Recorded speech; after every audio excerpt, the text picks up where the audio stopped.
श्रीजगदम्बायै नमः। अथ एकविंशोऽध्यायः। श्रीनारायण उवाच। तस्य अनुभावं भगवान् ब्रह्मपुत्रः सनातनः सभायां ब्रह्मदेवस्य गायमान उपासते। उत्पत्तिस्थितिलयहेतवः अस्य कल्पाः सत्त्वाद्याः प्रकृतिगुणाः यद् इच्छया आसन्। यद्रूपं ध्रुवम् अकृतं यद् एकम् आत्मन् नाना अदात् कथम् ऊह वेद तस्य वर्त्म। मूर्तिं नः पुरकृपया बबार सत्वं संशुद्धं सदसत् इदं विभाति यत्र। यल्लीला मृगपतिः आददे अनवध्याम् आधातुं स्वजनमनांसि उदार वीर्यः।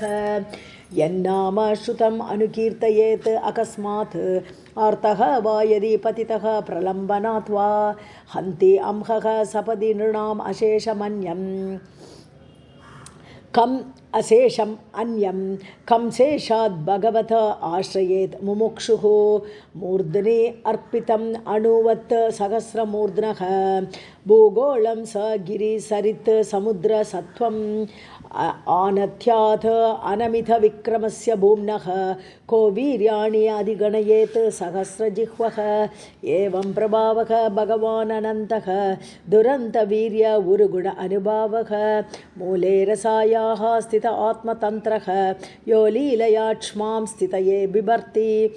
एता हि एव इह तु नृभिः गतयः मुनिसत्तम गन्तव्या बहुशः यद्वत् यथा कर्म विनिर्मिताः। यथा उपदेशं च कामान् सदा कामयमानकैः। एतावती हि राजेन्द्र मनुष्य मृगपक्षिषु विपाकगतयः प्रोक्ताः धर्मस्य वशगाः तथा उच्च अवचाभि सदृशाः यथा प्रश्नं निबोधत। नारद उवाच। वैचित्र्यं एतत् लोकस्य कथं भगवता कृतं समानत्वे कर्मणां च तन्नः ब्रूहि यथा ततं। श्रीनारायण उवाच। कर्तुः श्रद्धावशात् एव गतयः अपि पृथग्विधाः त्रिगुणत्वात् सदा तासां फलं विसदृशं तु इह। सात्विक्या श्रद्धया कर्तुः सुखित्वं जायते सदा दुःखित्वं च तथा कर्तुः राजस्या श्रद्धया भवेत्। दुःखित्वं चैव मूढत्वं तामस्याः श्रद्धया उदितं। तारतम्यात् तु श्रद्धानां फलवैचित्र्यम् ईरितम्। अनादि अविद्या विहितकर्माणां परिणामजाः सहस्रशः प्रवृत्ताः तु गतयः द्विजपुङ्गव। तद्भेदान् वर्णयिष्यामि प्राचुर्येण द्विजोत्तम। द्विजगत्या अन्तराले दक्षिणस्यां दिशि इह वै भूमेः अधस्ताद् उपरितो अतलस्य च नारद। अग्निश्वाताः पितृगणाः वर्तन्ते पितरश्च वसन्ति यस्यां स्वीयानां गोत्राणां परमाशिषः। सत्याः समाधिना शीघ्रं तु आशासानाः परेण वै। पितृराजः अपि भगवान् सम्परेतेषु जन्तुषु विषयं प्रापितेषु येषु स्वकीयैः पुरुषैरिह। स गणः भगवत्प्रोक्त आज्ञापरः दमधारकः। यथा कर्म यथा दोषं विदधाति विचारदृक्। स्वान् गणान् धर्मतत्त्वज्ञान् सर्वान् आज्ञाप्रवर्तकान् सदा प्रेरयति प्राज्ञः। यदा आदेशनियोजनात् नरकान् एकविंशत्या संख्याः वर्णयन्ति हि। 28 केचित् अनुक्रमतः ब्रुवे। तामिस्र अन्धतामिस्रः रौरवे अपि तृतीयकः। महारौरवनामा च कुम्भीपाक अपरः मतः। कालसूत्रं तथा स असिपत्र अरण्यम् उदाहृतं। सूकरस्य मुखं च अन्धकूपः अथ कृमिभोजनः। संदंशः तप्तमूर्तिः च वज्रकण्टक एव च। शाल्मली च अथ देवर्षे नाम्ना वैतरणी तथा। पूयोदः प्राणरोधश्च तथा विशसनं मतं। लालाभक्षः सारमेय अदनम् उक्तम् अथः परम्। अवीचिः अपि अयपानं क्षारकर्दम एव च रक्षोगण आख्य सम्भोजः चूलप्रोतः अपि अतःपरं दन्तशूकः अवटारोदः पर्यावर्तनकः परं सूचीमुखम् इति प्रोक्ताः 28 नारकाः इत्येते नारकाः नाम यातना भूमयः पराः कर्मभिश्चापि भूतानां गम्या पद्मसम्भव इति श्रीमद्देवी भागवते महापुराणे अष्टादशसहस्रां संहितायाम् अष्टमस्कन्धे नरकस्वरूपवर्णनं नाम 21 सर्वं जगदम्बार्पणमस्तु। अथ 22 नारद उवाच कर्मभेदाः कतिविधाः सनातनमुने मम श्रोतव्याः सर्वथा एव एते यातना प्राप्तिभूमयः। श्रीनारायण उवाच यो वै परस्य वित्तानि दार अपत्यानि चैव हि हरते स हि दुष्टात्मा यम अनुचर गोचरः कालपाशेन सम्बद्धः याम्यैः अतिभयानकैः तामिस्रनाम नरके पात्यते यातना आस्पदे ताडनं दण्डनं चैव सन्तर्जनम् अतः परं याम्याः कुर्वन्ति पाषाढ्याः कश्मलं याति चैव हि मूर्छाम् आयाति विवशः नारकी पद्मभूसुत यः पतिं वञ्चयित्वा तो दारादीन् उपभुज्यति अन्धातामिस्र नरके पात्यते यमकिङ्करैः पात्यमानः यत्र जन्तुः वेदना परवान् भवेत् नष्टदृष्टिः नष्टमतिः भवति एव अविलम्बतः वनस्पतिः भज्यमानमूलः यद्वत् भवेत् इह तस्माद् अपि अन्धतामिस्रनाम्ना प्रोक्तः पुरातनैः एतत् मम अहमिति यः भूतद्रोहेण केवलं पुष्णाति प्रत्यहं स्वीयं कुटुम्बं कार्यलम्पटः एतद्विहाय च अत्र एव स्व अशुभेन पतेत् इह रौरवे नाम नरके सर्वसत्त्वा भयावहे इह लोके अमुना ये तु हिंसिताः जन्तवः पुरा ते एव रुरवः भूत्वा परत्र पीडयन्ति तं तस्माद् रौरवम् इति आहुः प्राणज्ञाः मनीषिणः रुरुः सर्पात् अतिक्रूरः जन्तुः उक्तः पुरातनैः एहं महारौरव आख्यः नरकः यत्र पुरुषः यातनां प्राप्यमाणः हि यः परं देहसम्भवः क्रव्यादा नाम रुरवः तं क्रव्ये घातयन्ति च य उग्रः पुरुषः क्रूरः पशुपक्षिणगणान् अपि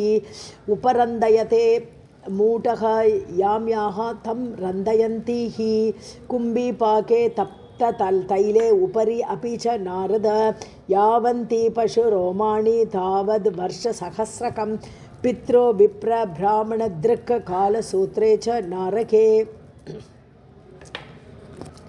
अग्नि अर्काभ्यां तप्यमाने नारकी विनिवेशितः क्षुत्पिपासात् दह्यमानः अन्तःशरीरस्तथा बहिः आस्ते शेते चेष्टते च अवतिष्ठति च धावति निज वेदपतात् यः वै पाखण्डं च उपयाति च अनापदि अपि देवर्षे तं पापं पुरुषं भटाः असिपत्रवनं नाम नरकं वेषयन्ति च कषया प्रहरन्ति एव नारकी तद्गतः तदा इतस्ततः धावमानः उत्थालम् अतिवेगतः असिपत्रैः च छद्यमान उभयत्र च धारभिः संचिन्त्यमान सर्वांगः हा हा इति हतो अस्मि इति मूर्छतः देववेदनां परमां प्राप्तः पतति एव पदे पदे स्वधर्म अनुगतं भुङ्क्ते पाखण्डफलम्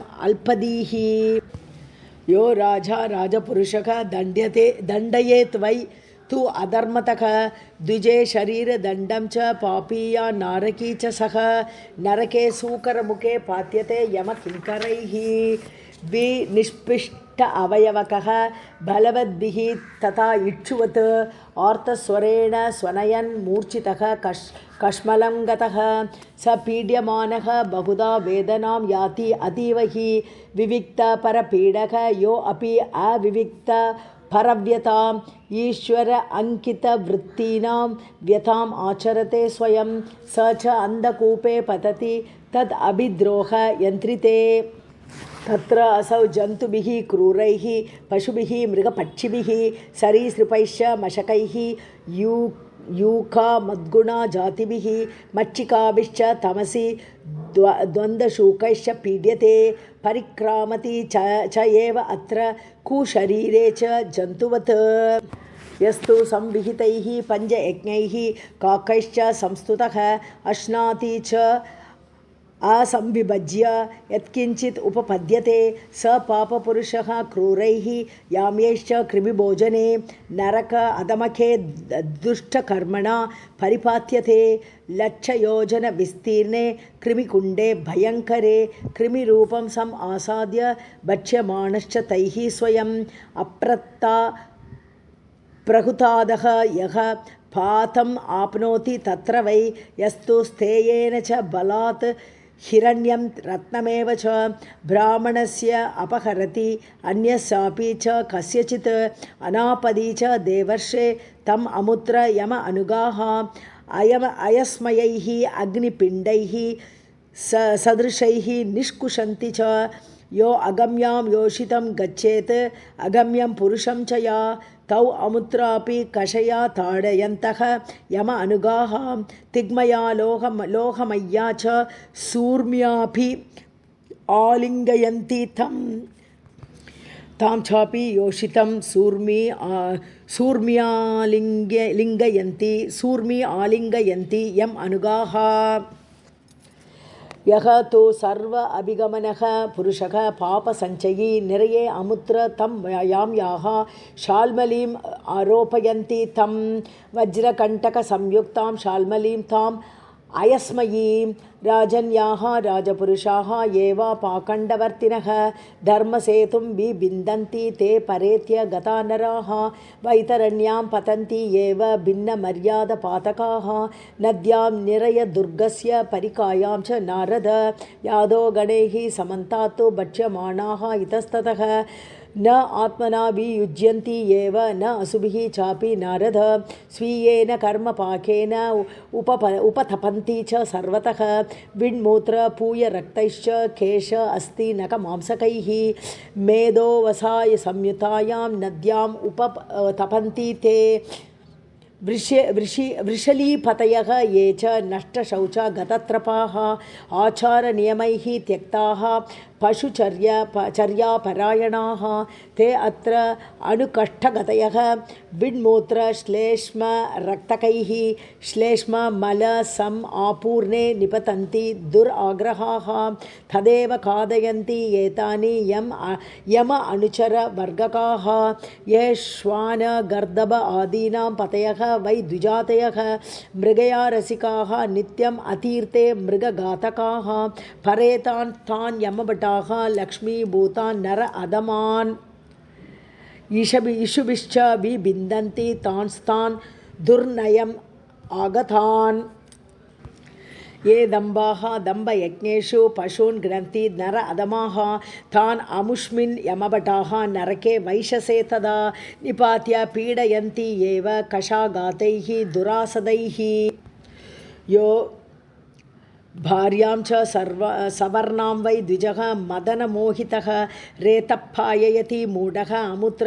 तं यमकिङ्कराः रेतकुण्ठे पादयन्ति रेतः सम्पाययन्ति च ये दस्यवः अग्निदाश्चैव गरदाः सार्थघातकाः ग्रामान् सार्थान् विलुम्पन्ति राजानः राजपूरुषाः तान् परेतान् यमभटाः नयन्ति श्वानकादनं 20 अधिकसङ्ख्याताः सारमेयाः महा अद्भुताः सप्तशत्या सम आख्याताः रभसं खादयन्ति ते सारमेयादनं नाम नरकं दारुणं मुने अतः परं प्रवक्ष्यामि अवीची प्रमुखान् मुने इति श्रीमद्देवी भागवते महापुराणे 18 संहितायाम् 8मस्कन्धे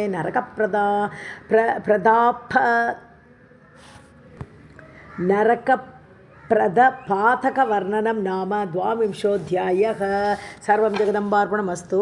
अथ त्रयोविंशोऽध्यायः श्रीनारायण उवाच ये नराः सर्वदा साक्ष्ये अनृतं भाषयन्ति च दाने विनिमये अर्थस्य देवर्षे पापबुद्धयः ते प्रेत्य अमुत्र नरके अवीचि आख्ये अतिदारुणे योजनानां शत उष्ट्रायात् गिरिमूर्ध्न्यः पतन्ति हि अन् आकाशे अध शिरसः तद् अवीचि इति नामके यत्र स्थूलं दृश्यते च जलवत् वीचि संयुतम् अवीचिमत् ततः तत्र तिलशः छिन्नविग्रहः म्रियते नैव देवर्षे पुनरेव अवरोप्यते यो वा द्विजः वा राजन्यः वैश्यः वा ब्रह्मसम्भवः सोमपीतः तत्कळत्रं सुरां वा पिबति इव हि प्रमादतः तु तेषां वै निरये परिपातनं कुर्वन्ति यमदूताः ते पानं काष्णाय सह मुने वह्निना द्रवमाणस्य नितरां ब्रह्मसम्भव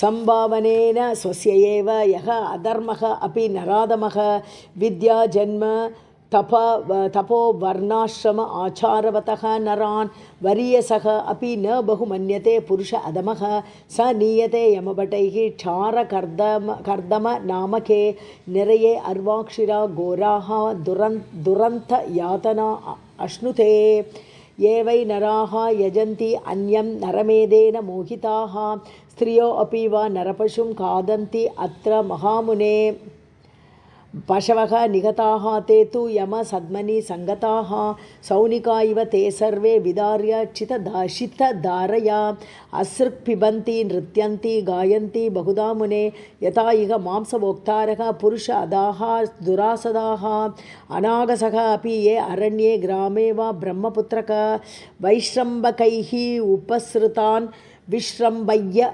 जिजीविषून् शूलसूत्रादिषु प्रोथान् क्रीडनोत्कारकान् इव पातयन्ति च ते प्रेत्य शूलपाते पतन्तिः शूलादिषु प्रोतदेहाः क्षुतृभ्यां च अतिपीडिताः तिग्मतुण्डैः कङ्कबकैः इतश्च ताडिताः पीडिताः आत्मशमलं बहुधा संस्मरन्ति हि ये भूतान् उद्वेजयन्ति नराः उल्बणवृत्तयः यथा सर्पादिकाः ते अपि नरके निपतन्ति हि दन्तशूका अभिधाने च यत्र उत्तिष्ठन्ति सर्वतः पञ्च आननाः सप्तमुखाः ग्रसन्ति नरक आगतान् यथा बिलेशया विप्र क्रूरबुद्धि समन्विताः ये अवटेषु कुसूलादि गुहादिषु निरुन्धते तान् अमुत्र उद्यतकराः कीनाशपरिसेवकाः तेषु एव उपविशित्वा च सगरेण च वह्निना धूमेन च निरुन्धन्ति पापकर्म रतान् नरान् यो अतिथीन् समयप्राप्तान् दिदक्षुः इव चक्षुषा पापेन इह आलोकयेत् च स्वयं गृहपतिः द्विजः तस्यापि पापदृष्टेः हि निरये यमकिङ्कराः अक्षिणीवज्रतुण्डाये कङ्काः काकवटादयः गृध्राः क्रूरतराश्चापि प्रसह्य उत्पाटयन्ति य आढ्य अभिमतिः याति अहङ्कृत्य अतिगर्वितः तिर्यक्प्रेक्षणः एव अत्र अभिविशङ्खी नराधमः चिन्तया अर्थस्य सर्वत्र आयति व्ययस्वरूपया शुष्यद्हृदयवक्त्रश्च निर्वृतिं नैव गच्छति ग्रहवद् रक्षते च अर्थं स प्रेतः यमकिङ्करैः सूचीमुखे च नरके पात्यते निजकर्मणा वित्तग्रहं च पुरुषं वायकाः इव याम्यकाः किङ्कराः सर्वतः अङ्गेषु सूत्रैः परिवयन्ति एते बहुविधा विप्र नरकाः पापकर्मणाम् नराणां शतशः सन्ति यातनास्थानभूमयः सहस्रशः अपि देवर्षे उक्तांस्तथापि हि विशन्ति नरकान् एतान् यातनां बहुलान् मुने तथा धर्मपराः चापि लोकान् यान्ति सुख उद्गतान् स्वधर्मः बहुधा गीतः यथा तव महामुने देवी पूजनरूपः हि देवी आराधनलक्षणः येन अनुष्ठितमात्रेण नरः न नरकं व्रजेत् सा देवी भवपातो देहे उद्धर्त्री पूजिता नृणाम्। इति श्रीमद्देवी भागवते महापुराणे अष्टादशसहस्रां संहितायाम् अष्टमस्कन्धे अवशिष्टनरकवर्णनं नाम त्रयोविंशोऽध्यायः। सर्वं जगदम्बार्पणमस्तु। अथ चतुर्विंशोऽध्यायः। नारद उवाच धर्मश्च कीदृशः तात देवी आराधनलक्षणः कथम् आराधिता देवी सा ददाति परं पदम् आराधनविधिः को वा कथम् आराधिता कदा केन सा दुर्गनरकात् दुर्गा त्राणप्रदा भवेत्। श्रीनारायण उवाच देवशेषुनु चित्त एकाग्र्येण मे विदुषां वर यथा प्रसीदते देवी धर्म आराधनतः स्वयं स्वधर्मः यादृशः प्रोक्तः तं च मे शृणु नारद। अनादौ इह संसारे देवी सम्पूजिता स्वयं परिपालयते घोरसङ्कटादिषु सा मुने सा देवी पूज्यते लोकैः यथावत् तद् विधिं शृणु। प्रतिपत्तिथिम् आसाद्य देवीम् आज्येन पूजयेत्। घृतं दद्यात् ब्राह्मणाय रोगहीनः भवेत् सदा।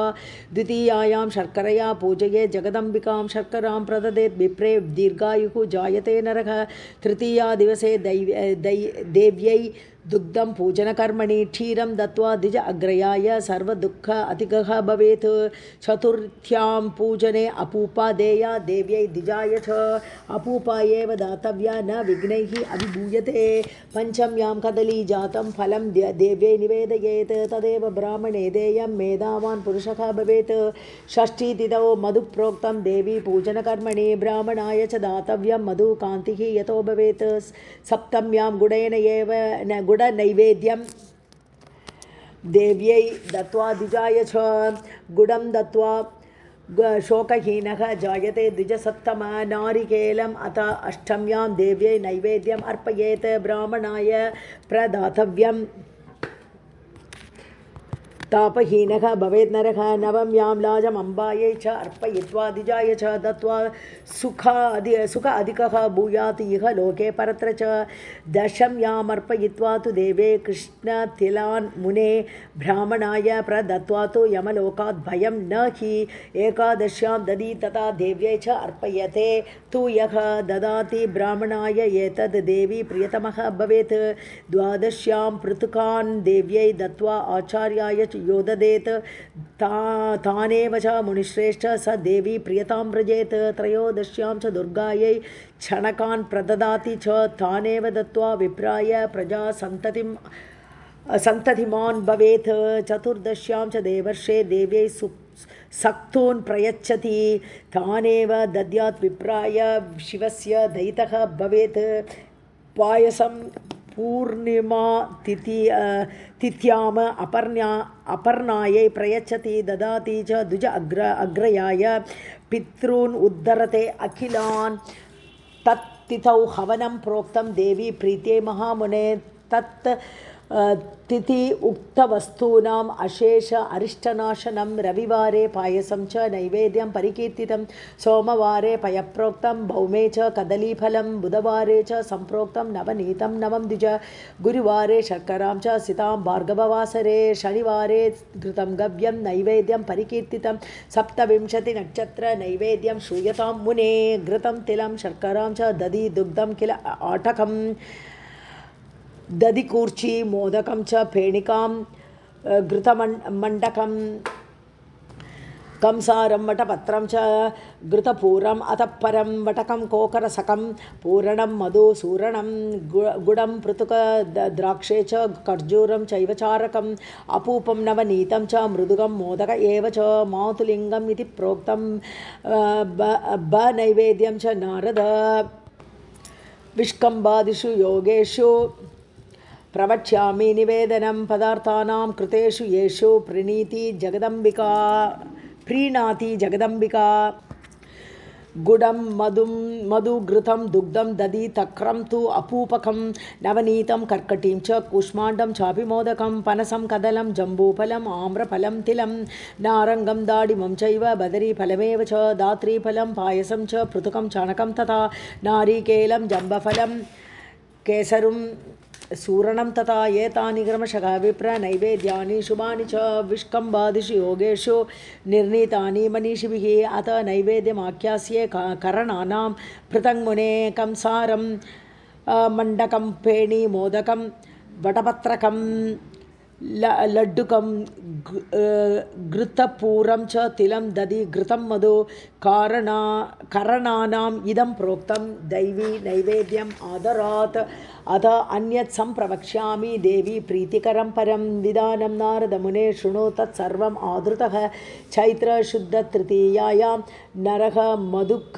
मधुकवच्चकं पूजयेत् पञ्चखाद्यं च नैवेद्यम् उपकल्पयेत् एवं 12 मासेषु तृतीया तिथिषु क्रमात् शुक्लपक्षे विधानेन नैवेद्यम् अभिदद्महे वैशाखमासे नैवेद्यं गुडयुक्तं च नारद ज्येष्ठमासे मधुप्रोक्तं देवी प्रीत्यर्थमेव च आषाढेन वनीतं च मधुकस्य निवेदनं श्रावणे दधि नैवेद्यं भाद्रमासे च शर्करा आश्विने पायसं प्रोक्तं कार्तिके पयोत्तमं मार्गे फेणी उत्तमा प्रोक्ता पौषे च दधि कूर्चिका माघे मासि च नैवेद्यं घृतं गव्यं समाहरेत् नारिकेलं च नैवेद्यं फाल्गुने परिकीर्तितम् एवं 12 नैवेद्यैः मासे च क्रमतः अर्चयेत् मङ्गला वैष्णवी माया कालरात्रि दुरत्यया महामाया मतंगी च काली कमलवासिनी शिवा सहस्रचरणा सर्वमङ्गलरूपिणी येभिः नामपदैः देवी मधुके परिपूजयेत् ततस्तुवीत देवेशी मधुकस्तां महेश्वरीं सर्वकामसमृद्ध्यर्थं व्रतपूर्णत्वसिद्धये नमः पुष्करनेत्रायै जगद्धात्र्यै नमोस्तुते माहेश्वर्ये महादेवे महामङ्गलमूर्तये परमापापहन्त्री च परमार्गप्रदायिनी परमेश्वरी प्रजोत्पत्तिः परब्रह्मस्वरूपिणी मददात्री मदोन्मत्ता मानगम्या महोन्नता मनस्विनी मुनिध्येया मार्ताण्ड सहचारिणी जय लोकेश्वरी प्राज्ञे प्रलय अम्बुदसन्निभे महामोह विनाशार्थं पूजितासि सुरासुरैः यमलोक अभावकर्त्री यमपूजा यम अग्रजा यम निग्रहरूपा च यजनीये नमो नमः समस्वभावा सर्वेशी सर्वसंगविवर्जिता संगनाशकरेका काम्यरूपा कारुण्यविग्रहा कंकालक्रूरा कामाक्षी मीनाक्षी मर्मभेदिनी माधुर्यरूपशीला च मधुरस्वरपूजिता महामंत्रवती मंत्रगम्या मंत्रप्रियंकरी मनुष्यमानसगमा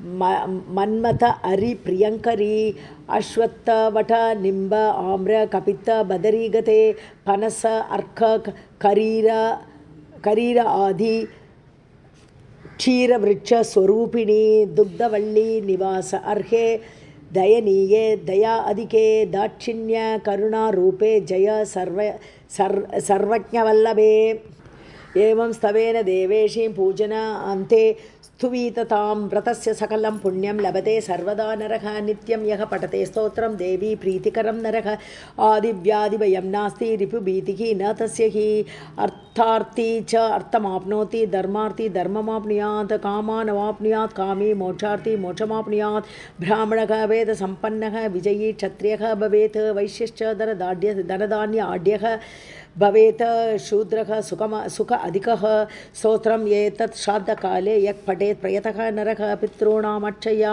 तृप्तिः जायते कल्पवर्तिनी एवमाराधनं देव्याः समुक्तं सुरपूजितं यः करोति नरः भक्त्या स देवलोकभाग् भवेत् देवी पूजनतः विप्र सर्वे कामाः भवन्ति हि सर्वपापहतिः शुद्धा मतिः अन्ते प्रजायते यत्र यत्र भवेत् पूज्यः मान्यः मानधनेषु च जायते जगदम्बायाः प्रसादेन विरिञ्चिज नरकाणां न तस्य अस्ति भयं स्वप्ने अपि कुत्रचित् महामाया प्रसादेन पुत्रपौत्रादिवर्धनः देवी भक्तः भवति एव न अत्र कार्या विचारणा इति एवं सम् आख्यातं नरक उद्धारणलक्षणं पूजनं हि महादेव्याः सर्वमङ्गलकारकं मधुकपूजनं तद्वत् मासानां क्रमतः मुने सर्वं समाचरेत् यस्तु पूजनं मधुकाह्वयं न तस्य रोगबाधादि भयम् उद्भवते अनग अत अन्यदपि वक्ष्यामि प्रकृतेः पंचकं परं नाम्ना रूपेण च उत्पत्त्या जगदानन्ददायकं सांख्यानां च समहात्म्यं प्रकृतेः पंचकं मुने कुतूहलकरं चैव शृणु मुक्तिविदायकमिति श्रीमद्देवी भागवते महापुराणे अष्टादशसहस्रां संहितायाम् अष्टमस्कन्धे देवीपूजनविधिरूपणं नाम चतुर्विंशोऽध्यायः। अष्टमस्कन्धः समाप्तः। सर्वं जगदम्बार्पणमस्तु।